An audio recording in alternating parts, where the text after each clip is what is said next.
I saw them put in Pascal and Kuminga in a trade. And I thought about it and I was like, that's a win for both sides. Like, obviously, Golden State would have to add more just from contract meeting up, but he can be a number one option, but that's not where he's the best at. I think him being the second, third option is where he can really shine because he's a guy that can do a little bit of everything. And I think it works perfectly playing with Steph, playing with Clay. They spread the floor. He can rebound. He can play make. And then Kuminga coming into his own. Toronto's kind of in this rebuild, but ready to get better and win now mode right now. They just traded for RJ quickly. Those are young guards. They have Scotty Barnes there now. And then you add another young guy like Kuminga. That could be a fun team for years to come. As PG talked about in that clip, a straight-up trade of Jonathan Kuminga for Pascal Siakam is a win-win situation for both teams. And to make this trade scenario more realistic, a recent news article came out that says Jonathan Kuminga has lost faith in Steve Kerr right after their collapse against the Nuggets, where he got benched in the entire fourth quarter despite racking up 16 points, 4 rebounds, and 4 assists in just 19 minutes of play. And on top of this, Draymond has been reinstated by the NBA following his 12-game suspension, which means that Draymond will be back in the lineup and will come out swinging. Or not.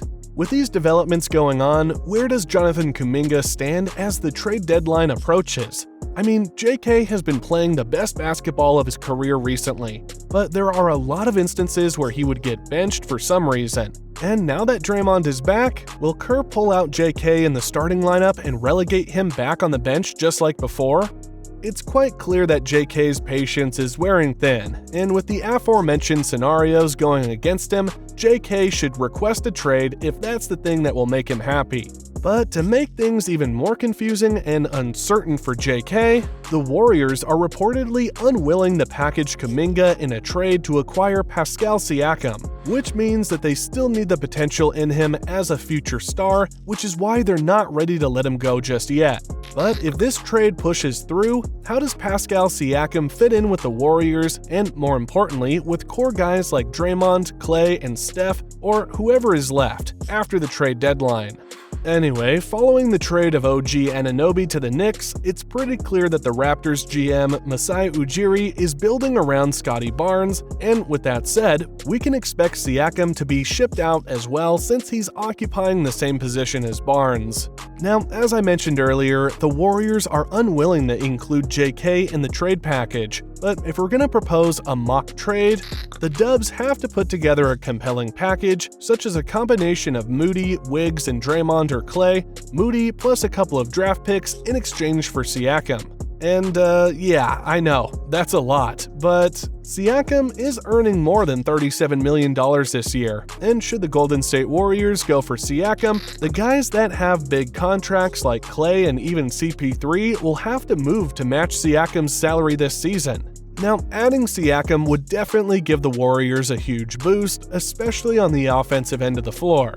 So far, in over 30 games this season, Spicy P has been averaging 22.1 points, 6.5 rebounds, and 5 assists while shooting 52.3% from the field, 29.7% from the three-point line, and 75.5% from the foul line. If Draymond gets included in the trade package, the Dubs are going to be getting an upgraded version of him, because on top of being an all-around guy, he can also put up buckets consistently, which is something that the Dubs are badly missing nowadays. On the defensive end, Siakam is also a versatile defender who has a 7'3" wingspan, and he's more than capable of using that length to guard positions from 1 through 5. The lack of size has always been an issue for the Dubs, and even though he's not a traditional big, his 6'8" frame is more than enough to keep the opposing big busy underneath as he can rough them up down at the low block. Now, on the flip side, the Raptors would benefit a lot with the arrival of Klay Thompson. As of this video, the Raptors are ranked 24th in the league in terms of three-point percentage, and even though Klay is super inconsistent this season, he's still capable of lighting it up from the outside from time to time, and with the Raptors' offense revolving around Scotty Barnes, Klay could also serve as a spot-up catch-and-shoot guy, which is a role that he always thrives in. As for Moody, and just for the sake of conversation, let's throw Jonathan Kuminga into the mix. I think they'll be just fine up north working under Masai Ujiri. Both JK and Kuminga have already expressed their frustration with Steve Kerr and his questionable decision-making as well as his leadership. If the Dubs go for Siakam in exchange for their two young guns, I think it's actually better off for JK and Moody, since they'll be getting the minutes and increased role that they've been craving for in a team that has been rebuilding, and on the other hand, the Dubs will be getting an established star in return that would keep Steph's championship window slightly open while competing alongside the vets that Steve Kerr always favored. Anyway, a lineup featuring a young core of Barnes, Kuminga, Barrett, Quickly, and Moody looks like a solid contending team, probably 3 or 4 years down the line. I mean, if you take a look a couple of seasons back, the Magic were once a team filled with talented prospects that didn't win a ton of games, but right now, they have improved significantly this season and are currently in a good position to enter the playoffs. The same thing can also be said for the Rockets and OKC. Both teams went through growing pains, so to speak, with their young core, but now they're reaping the rewards of their hard labor and patience. Should JK and Moody get traded, I believe this is the path that the Raptors are going to be taking, and a few more moves here and there by Ujiri can definitely propel this theoretical Raptors team back into contention. On the Siakam front, the Warriors have been involved in the conversation. They've talked to Toronto, Slater said. Not only have they talked to Toronto, Masai Ujiri and Mike Dunleavy probably had a 20-minute conversation in the tunnel the other night. I saw Ujiri talk to several members of the Warriors front office at various points. Whatever that means, that means. But I do know the Siakam thing. Clearly, Toronto has a level of motivation to get something done before the deadline. It seems clear. Well, speaking of Ujiri, Anthony Slater of The Athletic has recently reported that the Raptors GM had a conversation with Mike Dunleavy together with the Warriors front office. Now, it wasn't stated in the report what the two GMs talked about, but according to Slater, it seems that Toronto really wants to unload Siakam, and they're quite motivated to get something done with him before the trade deadline. Now, given how substantial that report is, this is not yet a done deal, and there are a lot of things that can still happen from this day leading up to the trade deadline. But if we're going to refer to that report, and as well as other news that is coming out about the Siakam trade situation, it all points to the fact that the Warriors are the leading candidate for the Siakam sweepstakes. And since this is the case, let's try to analyze how Pascal would fit Steph and the boys in the Bay Area, just for the sake of conversation. Given that the Dubs include both Moody and Kuminga in the trade package, the new-look Warriors would feature a lineup that is headlined by the Splash Brothers in the backcourt, Wiggins at the 3 spot, while Siakam and Draymond Green round up the front court. And if they want to use a much smaller lineup, then they could start Pods as their point guard, Steph then moves to shooting guard, Klay moves to the small forward, Siakam and Draymond still man the front court, while Wiggins comes off the bench as their 6th man.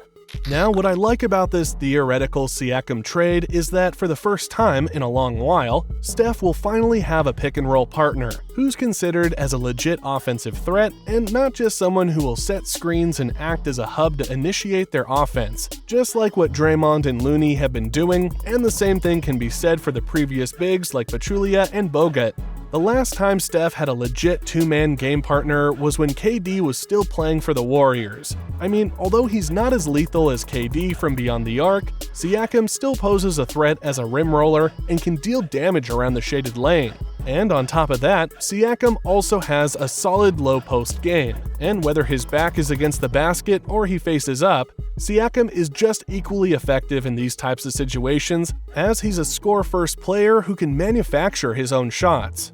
And lastly, the Warriors are nothing short of all-stars and champions, and in his own right, Siakam is a 2-time all-star and a former NBA champ back in 2019, in which the Raptors defeated the same team that might actually get him, which makes things quite ironic and surreal at the same time. Now, it's just pure speculation at this point as to whether he will indeed be traded to the Dubs, but based on what we talked about in this video, Siakam might just be the missing piece that could turn things around for them this season, but until then, let's just wait and see how the Dubs will respond in the coming days.